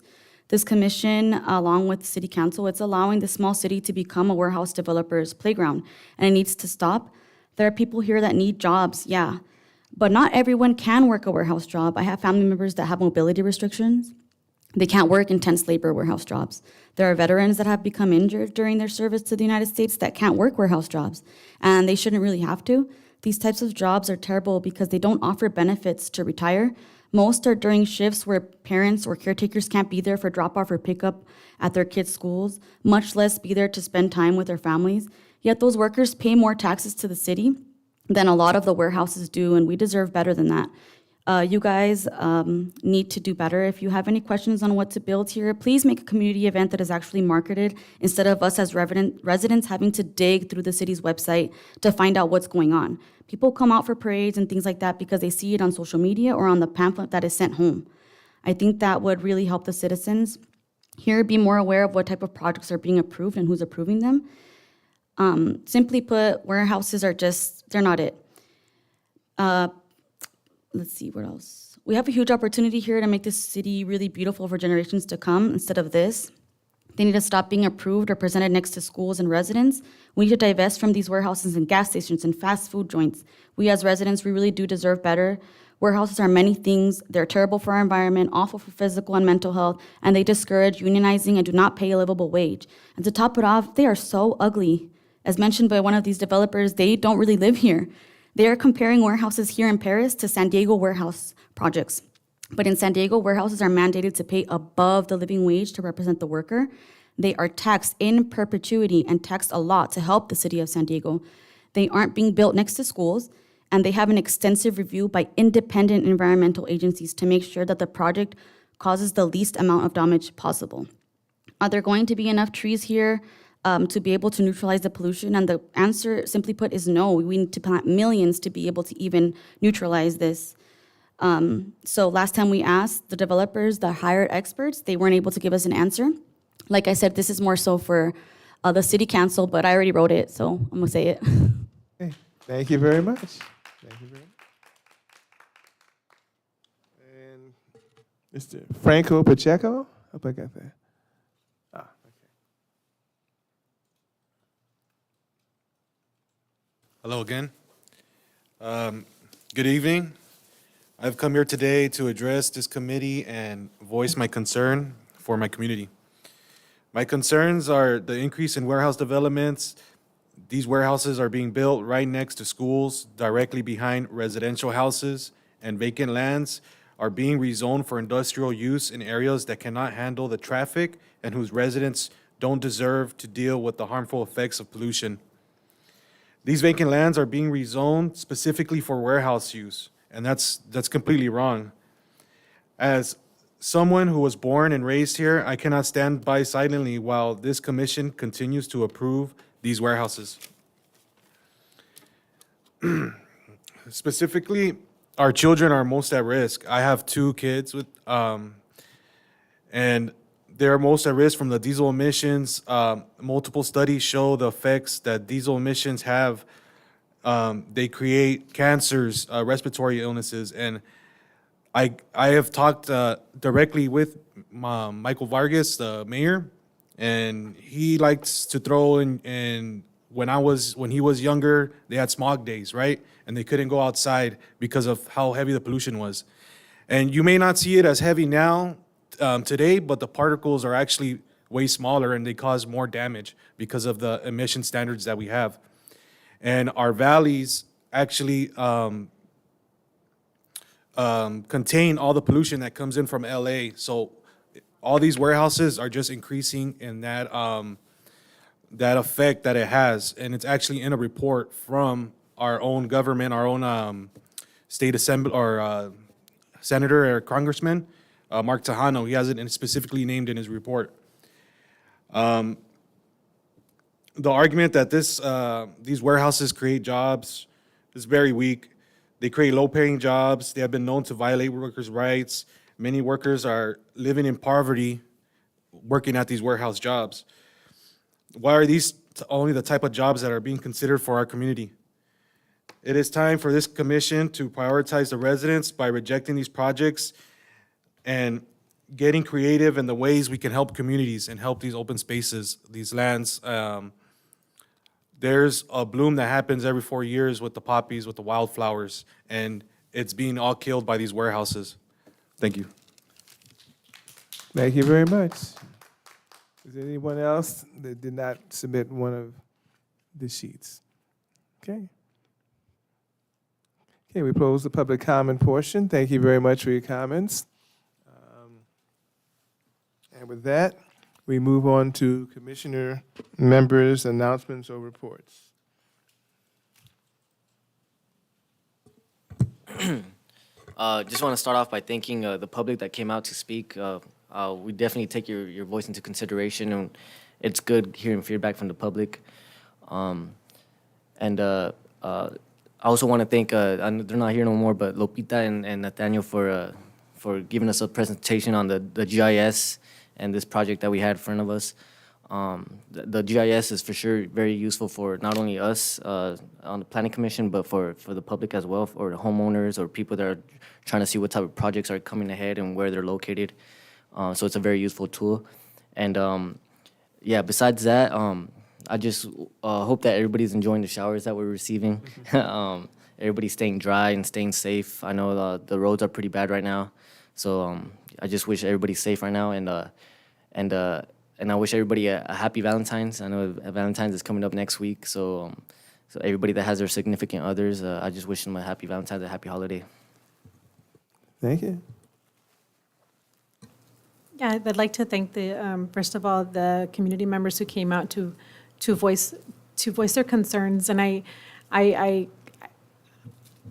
want to encourage you to continue to do so and to speak to your neighbors and your family members and anybody who you know who's in the city of Paris who has a voiced concern to please come to the planning commission meetings and to city council meetings.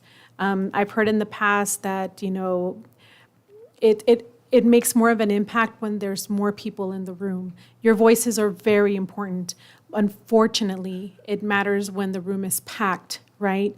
That it shouldn't be that way. But our voices sometimes aren't heard up here, and it goes a different way in a different direction. So imagine, you know, being in your position, you have access to your friends and your family. And I'd be happy to share education and information on what we do as well after, if you like. However, I love the work that we do up here. Today was a great example of what works, and the staff and how the staff works with us as well. I think it's great. Yeah, happy Valentine's Day to all of my fellow commissioners up here and to the staff. We'll miss you next week, but we look forward to seeing you in the future meetings. Stay dry, everyone. Stay safe, and God bless.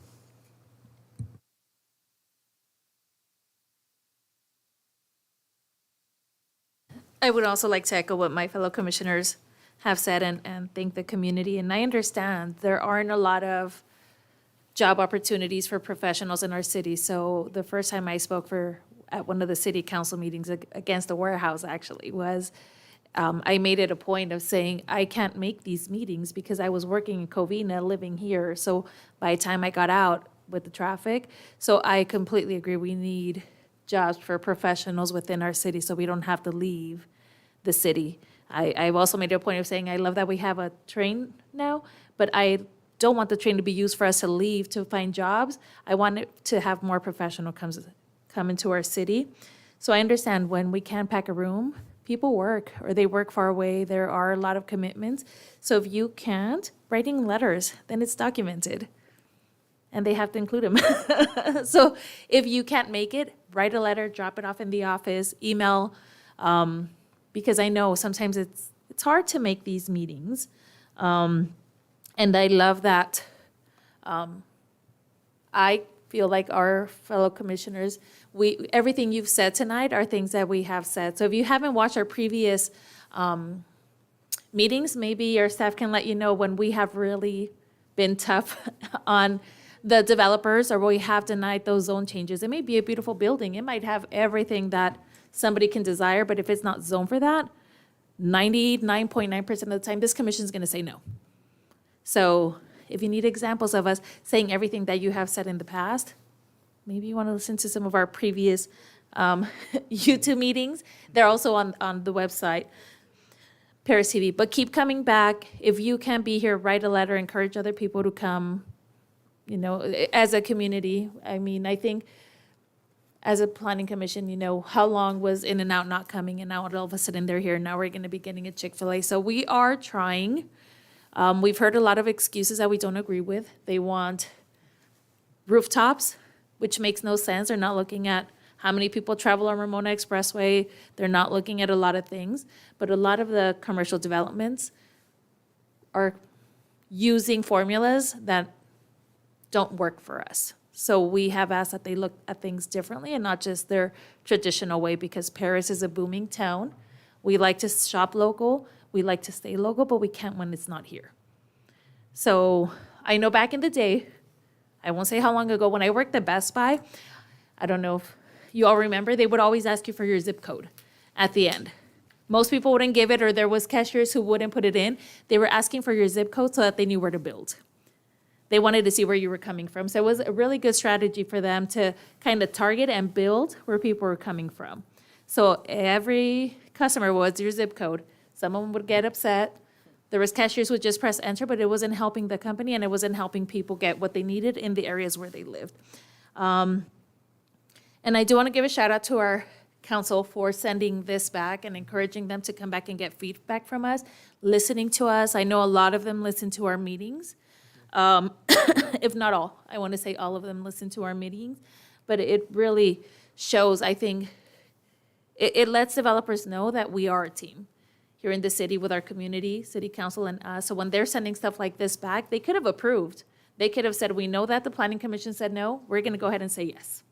But they didn't, like, they listened to what we had to say, so huge shout out to our city council for that.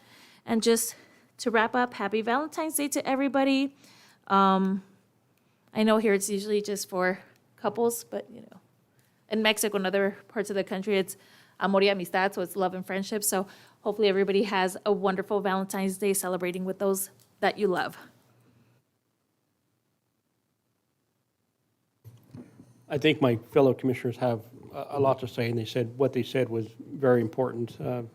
Thanks again for the members coming to be vocal on what their opinions are. And it's a strong opinion just for you guys to stand here in front of us and mention and tell us what you don't like about what we do. But I do encourage you to, again, like Commissioner Jimenez said, write letters if you cannot attend. We read them, we get them in our package if they're, so we know what you guys don't want. I understand that a lot of the members of the city of Paris don't want warehouses anymore. There's some areas that we have our hands tied in what the light industrial zones are. And unfortunately, if it's zoned and allowed for that zone, we can't just turn it away just because. So we can make them do things, increase the landscaping, increase the trees, reduce parking. We can do whatever we can potentially do to not so make it more complex for them and make them do an improvement for the city of what our standards currently are, because we set our standards pretty high, especially over the last 10 years since I've been on this planning commission. We notice that as we continue, we get harder and harder on these developers. So it's not like we don't. We live here just like you guys do. So we want the best for our city. We want the children to grow up and be prosperous and healthy. So that's important to us as well. But I want to thank you again for coming out and mentioning to us. And I would actually encourage you to be very vocal and come to the planning commission as well as the city council to be vocal as possible. Thank you. Yeah, I get to go last, isn't that nice? Yeah, I do, I won't make it too long. I do thank the residents for coming out. There's no issue that we sit on here and say that we don't want we always want public input. And some of the issues here are very detailed. The Planning Commission is not like the council. It's very detail-oriented, it's EIRs, the sequence, it's a lot of reading, and people don't understand it. And I think that's just a matter of educating people as to what we really do. And in just about any city. One of the things, having been on this thing since early 2000s, considerable change in the city of Paris. There was nothing north of Nuevo Road, nothing. And I can tell you that I brought my children up in the city. They went to Paris High School. They went to A Street before it became the military institute. There was nothing there. Okay, and they went to Pentecostes, so don't tell me I'm not aware of what's going on in the city. There was sheep crossing the road and tumbleweed, so I go back a long way, guys. And one thing in early 2000s, it was build the houses and shut up. And that's what basically the planning commission was told. You approve it, basically keep your mouth shut. And that was a different time, different council, but you did not have this vocabulary. It was not going to happen. But that's a different Paris, so we can't live in the past. There's a lot of good, there's a lot of bad. Nobody wants, I get earfuls all about warehouses, and I say, okay, here's my suggestion real quick. Number one, you have very open staff. If you have issues with some of this stuff, maybe you might need to have more community input or social media network, go to your city manager. Very open, very honest, been a planning manager, go to them and meet with them. Meet with your council people. They can tell us, those are the movers and shakers, guys, is your council people. You can go to any of them. Any of them will listen to you. The mayor will listen to you. You may not agree, but at least they're there for you because you elected them.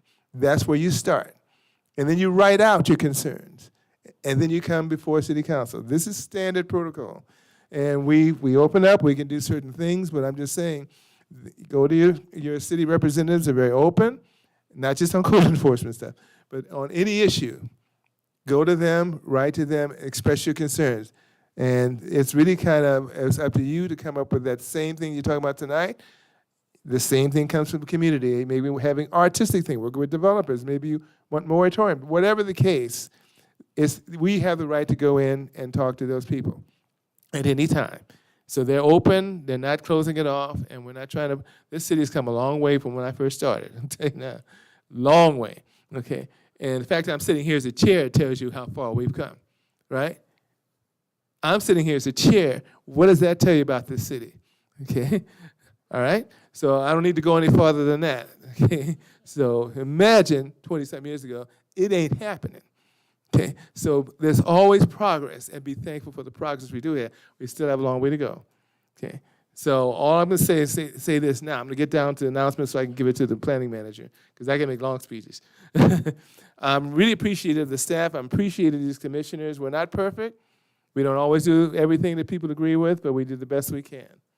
I will say two things are happening. One, we're going to get an update later on at some point in the future on the activities that are going on in the city of Paris, so she'll be brought up to that. Number two, we're probably going to plan a tour with engineering at some point in time when it's not raining. Slush out there, I know. And so that would be fun to do, because really understanding all the puddles and all the other things. We're seeing 2 or 3 Lake Parises out there right now. Really want to get a canoe and get in the water. Yeah. And that's really an issue now, but it never only becomes an issue when it rains. Number 3, I know right now, and it's a very financial thing, 2 of us will be going to the League of California Cities in March. And it's, okay, but you got to get in now, because those hotels are gone. There's virtually no possibility you're going to get in the main hotel. So if there's in the immediate area, talk to staff, talk to Sylvie, who's great about it. But it's going to be tough the longer you wait. I mean, I talk about January, and we're booked, and this is January. So Long Beach normally goes up north. Now it's down south. So if you can't, I'm just saying it's got to be done quickly, because she knows these places they're up to their eyeballs. Okay, and with that, thanks. We will probably have another meeting. I'll let her talk about that. There will be I went to 2 things going on. I went to the Chamber of Commerce at Moreno Valley College. I'd never been there. You have to walk up 2 flights of steps. But it was a nice atmosphere. They're part of the Chamber of Commerce, Moreno Valley Junior College. So I didn't realize that. And it was pretty well attended, and they had their officers there. I got to speak on behalf of the city of Paris, because I was one or 2 people who said, go up there and start talking. And the mayor of Moreno Valley was there. Young man with his child in his hand. So I said, what am I doing here? I'm a peon. Yeah. But that was nice, really good food, and some things were said. I'll tell you later but I can't say because it's a public meeting. But that are coming that will blow your mind, but I'm just not going to say. The other thing, Tuesday we had the DECA. DECA is the one on Ramon Expressway in Nevada. And so it was we were sloshing around. They had a thing over it, but you felt like you were in an elementary school. You're bouncing on the foam. But that was interesting. They're really highly motivated to get started. In fact, they start tomorrow if they could. But that's another project. So Ramon Expressway is, you start to get these people that used to fly off Paris. Now they're saying, I want to be here. Big difference to 20 years ago. Paris was a joke. Now it's not a joke anymore. But we got a long way to go. We have a long way to go with development, and that's one of those things for the future. I turn it over to our illustrious planning manager. Well, good evening, Mr. Chairman, members of the commission. I have 2 items to report for the Planning Commission meeting on the 21st. One is a 2-lot subdivision on Watson and Trumbull. And the second one is a scoping meeting for an EIR for a project on the north side of Etherneck Road and east of the I-215 interchange. And the project consists of a truck fueling station, a vehicle fueling station, a drive-through restaurant, and a truck shop. We are working behind the scenes on bringing you a tour with our engineering department to tour the city. And also, we are also working on bringing you an update on the development projects that you have seen here before in the past. And that's it for upcoming projects for the upcoming meeting. For Upcoming events, we have the Multicultural Festival this coming Saturday. It's going to be a fun event, entertainment and fun activities for the family. It's going to be from 10 to 3 here at City Hall. So bring your family and have fun. I just saw the forecast for this weekend, and I think there is very little chance of rain, so hopefully we can see you then. Thank you. That concludes my report. Thank you very much. And I think on the 20th, you might get, there's a community garden for the city, has something at 6 o'clock, 4 o'clock, 4 o'clock. Yes. 4 o'clock, which should be nice. They've been working on that for some time. So, and with that, thank you, Sylvia. Thank you, our interpreter there, still awake. And she doesn't want me to say IT, but the media people that are doing the sounds. So maybe she'll still come out and tell me anyway. but I appreciate them as well. And thank you very much, staff. Yeah. And we will see you on the 17th of February. Enjoy the Thanksgiving. Do something nice. It should be dry, but if it's not, still do it anyway. So, and good night.